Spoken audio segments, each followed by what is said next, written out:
In today's Reddit story, I'm pregnant, but it's not yours. My wife smirked, demanding a divorce and alimony. I just nodded and let her think she won, until the day her church received the DNA results and labeled her an adulteress.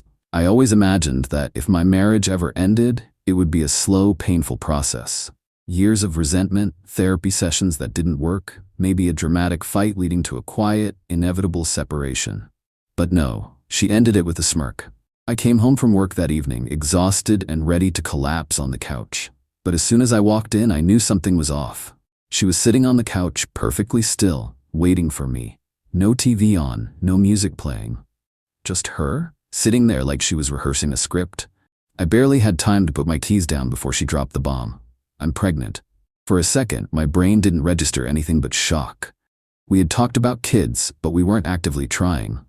Then she added, almost lazily, like she was discussing the weather, "But it's not yours." The room fell silent. She waited, watching for my reaction, waiting for me to break. I didn't speak, didn't move, didn't even blink. So, she kept going. "I cheated," she shrugged. "It's been going on for a while, and honestly, I'm done pretending. I want a divorce."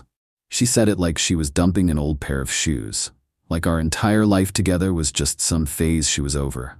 Still, I said nothing. Her lips curled up in that smug, infuriating way. "Honestly, it's better this way. I've met someone else, someone I actually want a future with." There it was. She wasn't just leaving me, she was trading up. Or at least, that's what she thought. She let out a little laugh, as if trying to lighten the mood.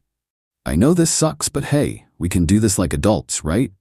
I swallowed, forcing my voice to stay even. "You're really sure about this?" Her smirk widened. 100%. Then she dropped the final insult. "Oh, and you'll still need to pay alimony." The words hit me like a brick to the chest. "Excuse me?" She waved a hand dismissively. "I sacrificed my career for this marriage. Will, I was a stay-at-home wife for years while you built your business. It's only fair." Fair. She cheated on me, got pregnant with another man's child, and was now demanding I fund her new life. I clenched my fist so tightly my nails dug into my palm. I wanted to scream. I wanted to throw something. Instead, I smiled. "I understand," I said softly. "But just to be sure, let's get a DNA test." Her smirk didn't waver. She actually laughed. "Oh my God, Will? Seriously? You think I'm lying? Fine. Whatever makes you sleep at night." She thought I was in denial. She thought I was pathetic. She had no idea what was coming. I walked into the courthouse with some hope left. I wasn't expecting to walk away completely free. But surely, there had to be some justice. I had proof she cheated. Proof the baby wasn't mine. Proof she was already living with another man. And yet, as I sat at the plaintiff's table, watching my soon-to-be ex-wife sit calmly across from me, it hit me. She wasn't nervous at all. If anything, she looked bored, like she already knew the outcome. The judge entered, an older man who had probably seen every kind of divorce case there was. He barely looked at me before turning to my wife's lawyer, and that's when I knew I was screwed. Her lawyer stood up first. A polished, confident guy in an expensive suit, the kind of guy who could probably argue that the sky was green and get half the jury to agree with him. "Your Honor, my client was a devoted wife for 5 years. She put her career aside to support her husband while he built his business. She managed the home, took care of daily affairs, and made countless sacrifices. Now that the marriage has ended, she is left with no income, no financial stability, and no way to rebuild her life." I wanted to scream. She wasn't left with no income. She chose not to work. She wasn't left struggling. She had another man waiting for her. But none of that mattered, because her lawyer was good, really good. We asked that the court grant her spousal support so she may transition into independent life without undue hardship. Undue hardship. She cheated, got pregnant, and left me, but somehow, she was the victim. My lawyer, Mr. Bout Randall, stood up next. He was a no-nonsense guy, but I could tell he already knew we were fighting an uphill battle. "Your Honor, let's be clear. My client is not refusing to support his ex-wife. He is, however, contesting an obligation to pay long-term alimony to a woman who is pregnant with another man's child and has already moved on." The judge raised an eyebrow. I saw a flicker of something, mild interest, annoyance. But then he gestured for Randall to continue. "We have documented proof of her infidelity, proof that the child is not my client's, and proof that she's already cohabitating with another man. Randall turned, handing over the DNA test results, pictures, and text message logs. For the first time, my ex-wife shifted in her seat. She wasn't smirking anymore, but she still wasn't worried, and that's because her lawyer was ready. Your Honor, I'd like to remind the court that we live in a no-fault divorce state. That was it, the moment I knew we had already lost. The judge took a deep breath and sat back in his chair. Mr. Daniels, he said, looking at me for the first time. While the court acknowledges the infidelity, state law does not consider marital misconduct when determining spousal support. I swallowed hard. But, he held up a hand, what we do consider is financial need. I clenched my fists under the table. Your wife has been financially dependent on you for the duration of your marriage. She has no current employment and limited financial resources. It would be unjust to leave her without any means of support while she reestablishes herself. I almost laughed. Reestablishes herself? She was already reestablished in another man's bed. But the judge wasn't done. Given the length of the marriage and the financial disparity, I am granting her monthly spousal support. Mr. Daniels, you are ordered to pay alimony in the amount of...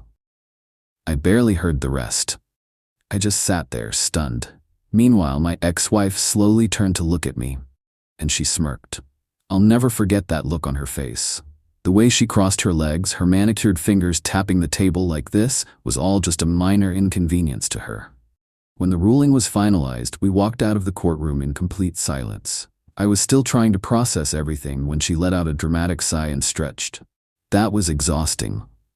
I ignored her. She wasn't done. For you, I mean, not for me. I clenched my jaw, refusing to take the bait. She pulled out her phone and, right in front of me, called her new boyfriend. Hey babe, it's done. The divorce went through. Yeah, I'm getting alimony. She giggled and glanced at me. Told you he wouldn't fight back. That was it. That was the moment I decided. She thought this was over. She had no idea what was coming. She thought she had won.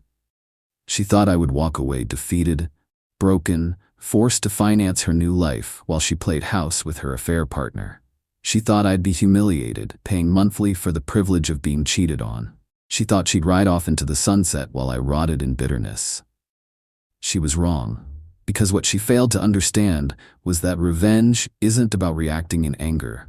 It's about patience, it's about strategy, and I had a plan that would make her regret every single decision she made. I didn't blow up. I didn't scream at her when she smirked her way out of court, flashing her victory smile like she had just won the lottery. I didn't react when she sent casual texts reminding me that my first alimony payment was due soon. No hard feelings, right? Just the way things worked out. Hope we can be civil. Civil? I clenched my jaw so tightly I thought my teeth would crack. But I didn't reply. Because anger is predictable. And predictable men don't win wars. I needed her to think I was broken. And so I paid the first alimony check on time without complaint. And I waited. My ex-wife was more than just religious. She was devout. She wasn't just a member of her church, she was a leader. She preached about loyalty and marriage values. She hosted women's retreats about building a strong Christian household. She had convinced everyone that she was a woman of pure morality. And that was her weakness. Because while the law might not punish her for being a cheating, manipulative, gold-digging liar, her church would. I didn't make a scene.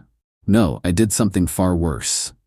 One Sunday morning, I dropped off a sealed envelope at her church's front office, addressed to the pastor and church elders. Inside, a certified copy of the DNA test proving I wasn't the father. Screenshots of her texts admitting to the affair. Proof that she was already cohabiting with another man while demanding alimony from me. A letter written politely and respectfully stating, as a member of this congregation, I felt it was my duty to bring the truth to light. I trust the church will handle this in accordance with its values. No drama, no confrontation, just cold, hard facts. Then, I walked away and waited. Step 4. Watching her life implode. I didn't have to wait long. The next Sunday, my phone started blowing up. First a text from an old church friend. Dude, what did you do? The whole church knows. It's bad. Then another. She just got pulled into the pastor's office. She's screaming at the elders. And then, she called me. I let it ring. Then she called again and again and again. By the seventh missed call, I finally picked up, and oh, was she furious. The second I answered, she exploded. "You sick freak, you did this to me." I leaned back in my chair, sipping my coffee. "I have no idea what you're talking about. You sent them the DNA test, they know everything. My life is ruined." Her voice cracked. She was on the verge of hysteria. "They called me an adulteress, Will. They took away my church leadership. I can't even show my face at Sunday service anymore. Her perfect little religious reputation? Gone. Her good Christian woman act? Shattered. She was a pariah in the one place that mattered most to her. And it only got worse. I thought her life was already falling apart. I was wrong. Because a few days later, I got another text from a mutual friend. Dude, her new man dumped her." I blinked at my phone. Seriously, that fast? Apparently, once the truth came out and she became a social outcast, her soulmate had a sudden change of heart. He blocked her number, stopped answering texts, deleted her from social media, moved on like she never existed. She had burned every bridge for this man. And now, she had nothing. She lasted 2 weeks before she caved. Late one night, I got a text from her. "I miss you. Can we talk?" I ignored it. A few days later, "I was stupid. I made a mistake. I never meant to hurt you." I ignored that too. And then, a phone call. I answered, just to hear her pathetic, shaken voice. "Will, I don't have anywhere to go. I lost my friends, my church, my baby's father left me. I cut her off. Not my problem." She choked out a sob. I just wanted to say I'm sorry." I smirked. "Cool. Good luck with your new life." Then I hung up and blocked her. Now you might be wondering, but Will, you still have to pay her alimony. Doesn't that mean she wins? Not even close. I'm rich. Alimony is a joke to me, and I just watched her entire life crumble while mine got better. So no, I didn't lose. She lost everything. And that was worth every penny. A lot of people think public shame isn't as powerful as losing money or status. They're wrong, because when someone builds their entire identity on how people see them, on being loved, respected, admired, taking that away is worse than any financial ruin. And my ex-wife? She wasn't just a casual churchgoer. Her reputation in the church was her life. And now, she was officially a fallen woman. The church elders, the same men who once praised her for being a devoted wife and a pillar of the community, held an emergency meeting about her moral failings. They didn't just scold her. They destroyed her. And the worst part? The whispers. Because while the church had an official punishment, the social punishment was even more brutal. The first Sunday after the scandal broke, she showed up to church like nothing happened. Big mistake. People refused to sit next to her. Conversations stopped when she walked by. No one greeted her. Her best friends, the ones she used to gossip with, laugh with, host brunches with, they turned their backs on her. She was officially a pariah. And if that wasn't bad enough, her parents were humiliated. Her family was deeply religious. Her father was a respected elder in the church, and her mother was a women's ministry leader. Now, her father refused to even look at her during service. Her mother wouldn't return her calls. Her younger siblings were ashamed to be seen with her. Her entire family name was tarnished, and she had no one to blame but herself. If she thought she could turn to her new man for comfort, she was in for a rude awakening. The moment her reputation tanked, he ghosted her. She tried to reach out, he ignored her texts. She showed up at his place, he refused to answer the door. Eventually, she sent a mutual friend to ask why he was avoiding her. His response? "I didn't sign up for all this drama. She's on her own." Just like that, he was gone. The man she threw our marriage away for? He dropped her the moment things got inconvenient. Because she wasn't just involved in church, she worked at a private Christian school. And guess what? Word got out. Parents complained. Administration held a meeting, and 2 weeks later, she was let go. Officially, they cited budget cuts. But we both knew the truth. No one wanted a known adulteress teaching their children about faith. My ex-wife had a full-blown breakdown after service. Someone had whispered, "Adulteress," as she walked past, and she snapped, started screaming at people in the church parking lot, told them they were all hypocrites, started crying, then stormed off in her car. The next week she called me. For the first time in months, her voice didn't have that smug tone. She sounded hollow. "Will, I don't have anywhere to go." I said nothing. My parents barely speak to me. My church has abandoned me. I lost my job. And she sniffled, then whispered, he left me too. There it was. The realization that she had gambled everything and lost. The final consequence of her own choices. I stayed silent. Then she broke down completely, sharing all the things that happened to her that I just mentioned. I was stupid. I should have never done this to you. I finally cut her off. I don't care. Silence. Then a quiet, broken whisper. Are you happy now? I took a deep breath. And then I smiled. Yes. Then I hung up and blocked her. A lot of people asked me, but you still have to pay alimony. Doesn't that mean she wins? Not even close. I'm rich. The alimony barely dents my finances. She's completely alone. She's a social outcast. She has no family, no church, no job, and no future. She thought she won, but in the end, she lost everything.